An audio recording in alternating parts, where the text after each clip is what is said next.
Right, I wonder if anyone has guessed that yet. I haven't got any feedback yet, but that's okay. Sometimes people are shy, they're lurking, they don't want to show off. I get it.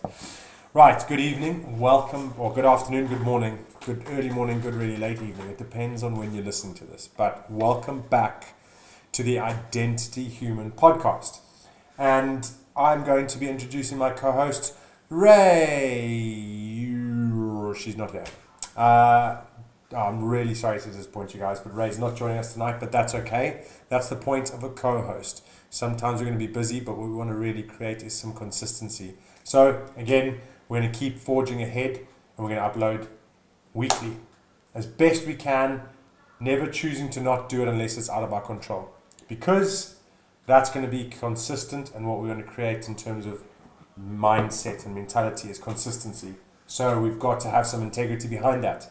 And just if you're joining us from this episode and you've never listened to it, what is Identity Human about? Identity Human, for me, when we first start, is just about like, how do we create better society? How do we recognize that? And all these supposed, well, actually they are good fixes and good bits of advice, but how do we understand them at a level of depth so that it's not the external things that matter, it's actually what's internal. So internal meaning the human. So I want you, if you listen to this, to recognize that when I'm talking, when Ray's talking, we're trying to aim it at like your mind, who you are, regardless of who you are outside of you. And I think it's quite fitting considering AI and all of the things that are starting to happen in terms of automation and get robots to do this and try and free us up as human beings. I actually think there's lots of positives that can come out of it. And then going, right, now that we've put the world to one side and we're just dealing with you as an individual, like I've loved the saying that, the true measure of a man is what he does when no one's watching. And obviously, if you're not a man, the true measure of you as a woman is what you do when no one is watching. I think that obviously that saying was said by a man back in the days when the biases were around. And I think it just is such a good thing, is like, in leadership, we talk about culture, and culture is what we do around here when no one's watching. When the cat is away, the mice will play. And for me, it all comes back to that sentence that I just said, in terms of, the true measure of a person is what they do when no one is watching. And that's why I want us to really focus in on the person and their measure. So you as a person and your measure, and what are the different elements that we want to talk about. So obviously, we've given some stories that are high end in terms of, we talk about marathons, we talk about these other things, because I think we relate to stories a lot better than anything else. But my fundamental elements are, what's deeper? What are we going to go to at source with the simple things and then build up from there? Now, not that you guys may have a really keen eye, but if you have, you'll notice that some episodes are now missing from the podcast playlist. And yes, we have done 28 episodes. I think today is number 28. And I'm not just going, oh, we've done 28 and then only putting up 15. I have just now taken some back to draft just to analyze, because we are really working towards putting a good community together for Identity Human in terms of courses and challenges and things that go with it. And it's actually really developing nicely. So today's episode is just going to be about summary of the 10-day challenge that we've just put together. So if any of you are keen to be like, what are these practical elements that Don and Ray are talking about? What are these principles and how do we put this into action? Because it's great listening to, but I want to apply it to my mind. Okay, well, go to www.identityhuman.com and sign up to the waitlist and see what it's all about. So we've just done our first 10-day challenge, where we've put some information out there, and we've gone, if you're keen to empower your mindset, if you're keen to understand how to create some consistency, if you're keen to do something that's going to challenge you in such a small way, but in such a big way at the same time. So I've had people going, oh, but what if I can't do that? What if I don't have the time to do it? And I said, listen, I've set this up so that you literally have no excuse other than the one that you think is an excuse, which actually isn't an excuse, but generally is the usual thing that gets in your way of doing anything you want to, because the logical brain is very clever. And if you've been following and you understand what I always, what's the word I look to reference, it's that chimp, super clever, really understands how to get in your head and understands you because it's within you. So it's that comfort zone. It's how do we get out of that comfort zone in such an easy way. So that's what the challenge is about. And if you know me, obviously I've been doing ice baths for a couple of years, and on and off before that, just within rugby, all the way back in. It probably started. It was the first ever ice bath, as in like legitimate ice bath. I don't mean like jumping in a river. It was maybe 13 years ago. I'm just trying to know, 14, 15, 16, like maybe 16 years ago. Where it's that deliberate, like we're getting in there for recovery for rugby, all the way to now where we do it consistently. So it's about like, obviously you know that I do those, so my challenge is going to be based around something or other that's going to get you into an ice bath, because people go, I'm never going to do that. So I didn't want to give it away, because sometimes when people hear what the challenge is, they go, I'm not keen for that. So we did it, and I ended day 10 on a live in-person group ice bath. And I don't mean like everyone in at the same time. It's just everyone pitched up, and we just were able to see through each other's journey, or see each other through their own journey of getting in there. And it was just meant to be super cold. And it was so nice, such a plain word, isn't it? It was so inspiring to get people in person and actually connect. And that's what I suppose the real secret of Identity Human is like, yes, we're going to reach you through the video, but as this starts to go, I really want to start running things that are like really cool retreats where we get all together and you get cool people, like really inspiring people, everyone there to like, everyone's there in the same vein, like they want to make a difference in their own lives. So you allow people allowed to be vulnerable, they're allowed to just try things and get super support. Like I think it was really cool getting that challenge coming together, and it really, I was like, yeah, this is kind of what I want to do. I really enjoy it. So it was nice to, again, I use the word nice. It was good to see everyone making the effort to come through. We made it early on a Sunday morning so that it didn't get in the way of family time or anything like that. And yeah, we got people one by one got in the ice bath. I do need to get way more ice next time, because it kind of started to melt by the time the last person got in, but it was at about 8 degrees. So it was cold enough to have an effect. But if I do it again, I'm going deep. I want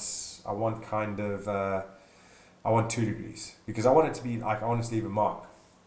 Now, some of the lessons, not lessons maybe, but some of the things that we learned in the 10-day challenge is that even for myself, I forgot about scale. So I forgot that I was setting a small challenge and going, oh, maybe this isn't going to challenge people enough. But everyone did. They just enjoyed it. And it was quite refreshing to get that kind of feedback, because I was a bit nervous. I was like, is this too easy? I've built this thing up, we're doing a 10-day challenge, and, what is a challenge really? And it's so individual that some people could see a challenge as like, we're going to sign up to a marathon, or a challenge can be 200 press-ups a day, or something like that, or go for 5 kilometer runs every day.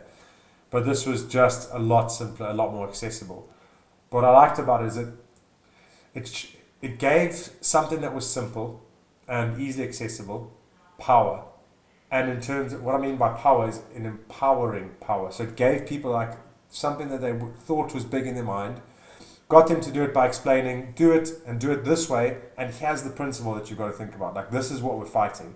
So it's like, give the practical application, give the right scale, and then really go at source. Because if we can understand source, and we can call it source, but if you can understand source, then you understand how to empower yourself when you need it the most. I think that's what's missing at the world. And I use this analogy that sometimes when I'm doing talks, as I say, I first came about it with business. So did you know that the usual business cycle is 12 years or 3 generations, right? So 3 generations is probably the better one to talk about, because first generation starts up a business. So this is like the granddad, but he's not the granddad at the time. And he starts the business, and let's use a transport business. So he's the one that's literally picking up a suitcase and delivering it somewhere.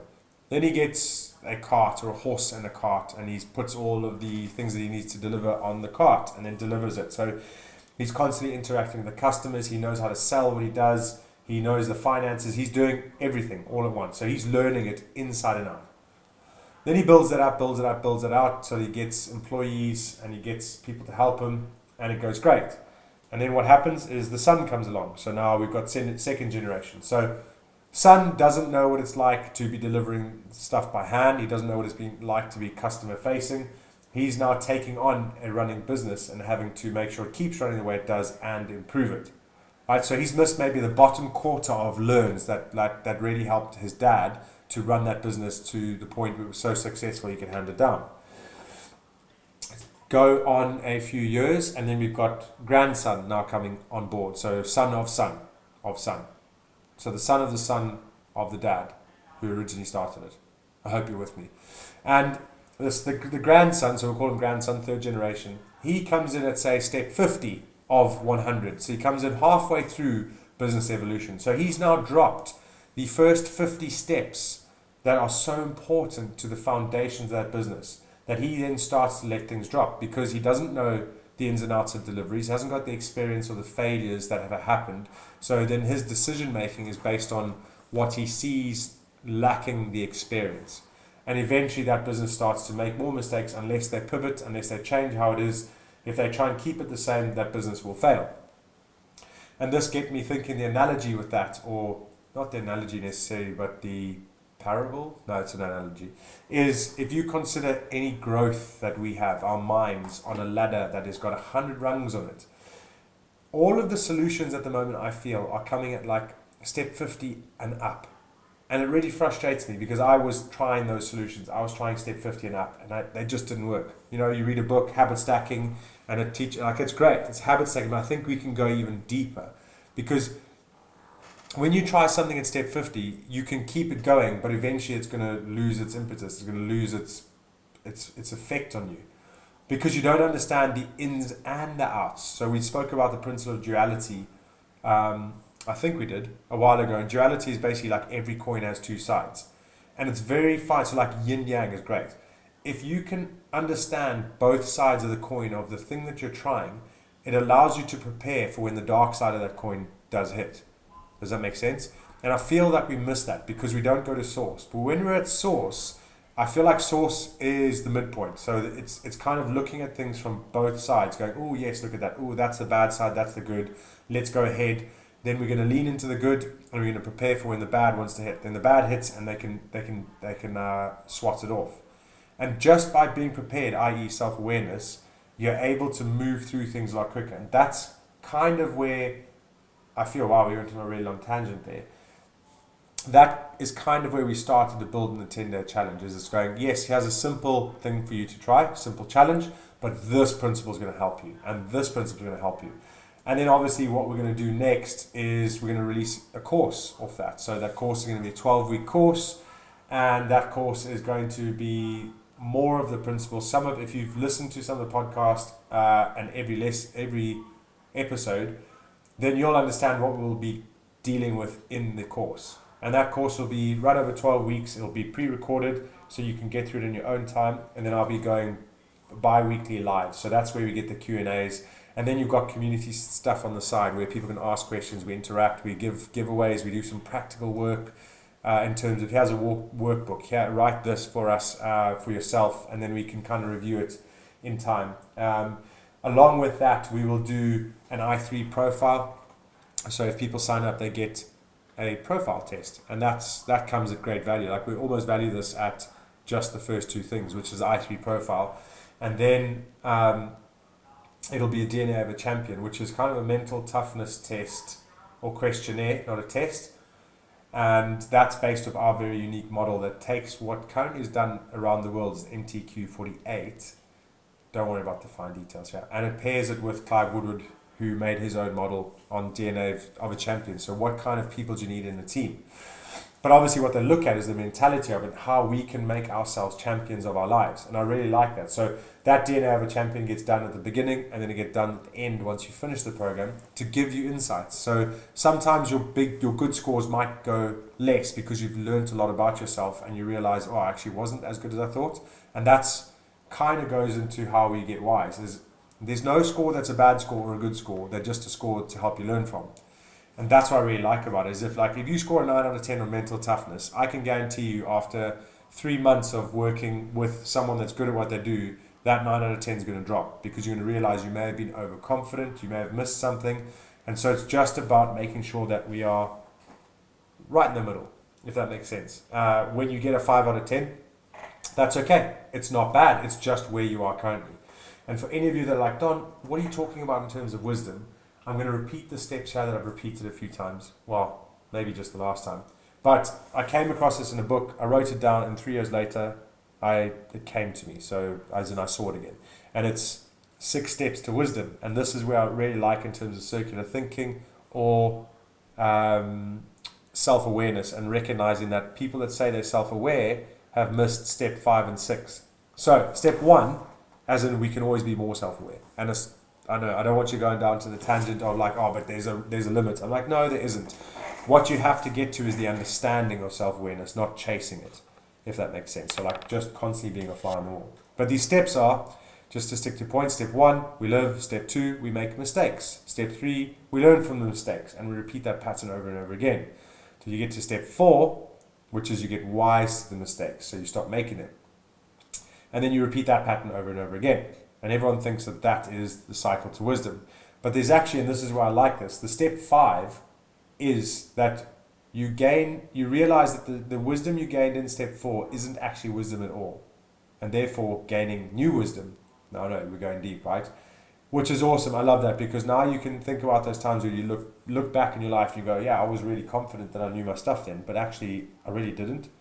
And what I know now compared to what I know then is way different. And that's a perfect example of cycling through those steps. And then step 6 is just repeats over your life. And as long as you know that step 6 is always coming, you're always going to be curious and you're always going to be looking ahead. So I like how that ties into growth mindset and all that kind of things that come with it.